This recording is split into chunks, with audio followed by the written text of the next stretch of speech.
Welcome back. I'm Ryan Doyle in for Ezra Levant. The dangers of global warming, we hear the dire warnings every day. The humans are killing the planet. But is the evidence unsettled? Sun News will soon air a documentary that says yes. Not Evil, Just Wrong is a film produced by Phelim McAleer and Anne McElhinney, who depicts how extreme environmentalism is far more harmful to humans than beneficial, and how the dangers of job-killing regulations can impact an economy. Take a listen. You're talking more about 7 million jobs in the United States. That would bring civilization crashing down to its knees, and hundreds of millions of people would die. We need industry. If there's going to be a generation to carry on after this one, we have to have it.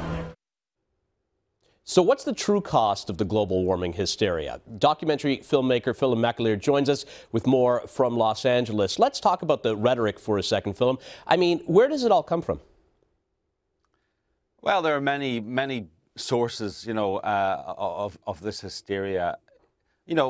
Some people genuinely believe it, but there's a lot of people who, it's an anti-fossil fuels, anti-modernity, anti-progress, anti-American fossil fuels. They don't like them because they don't seem to mind American fossil fuels or Russian fossil fuels. So it's a political movement that has found global warming and is sort of using global warming as a way of advancing their political desires rather than advancing any scientific outcome.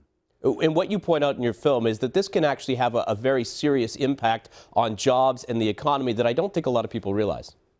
Yeah, I mean, obviously, if you make energy more expensive, it's going to drive industry overseas. But it's a kind of a moral case as well, because what you're really saying to Africans and Indians and Chinese people is that you can't have industrial development, any more industrial development, that you can't have cities, you can't have universities, you can't have hospitals, because for those you need fossil fuels. So you're actually condemning billions of Africans and Asians to lives, pre-industrial lives, and that's a kind of that's immoral. Forget about whether our jobs, there's going to be less jobs here in the developed world, or our goods are going to be more expensive. We're talking about life and death in these places like Africa and Asia. But that kind of thing doesn't stop the rhetoric coming from politicians. I mean, some of them eat it for breakfast and then spit it out to the masses like it's truth in verse. Yeah, and I wish they would go to Africa and see what life without fossil fuels is like. There's a true organic lifestyle on this planet. It's called most of Africa. People die in their 30s there. So I think, the green policies are the policies of the affluent. They're the desires of the affluent, the guilt feelings of the affluent. But there's no science behind them as such, and there's a kind of immorality behind them. Well, and you also, on the other side of it, you don't just have the politicians, but you have the media taking it out there and putting it on their newscasts and making it like it is fact. And a lot of the time, we're talking about unchecked fact, unsubstantiated fact. There's a big danger to that when you start to preach that to the people.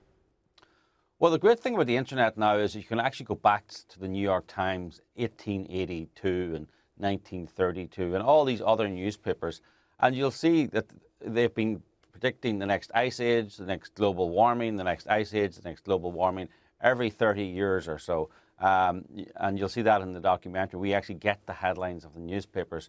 So, the media has been predicting the end of civilization because of weather events.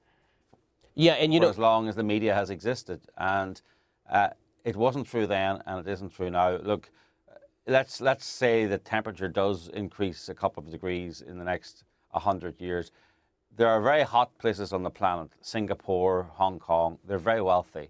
There are very cold places on the planet, most of Canada, Alaska, Finland. They're very wealthy. Temperature does not decide your fate. Weather does not decide your fate. There are things like rule of law, democracy, free market system.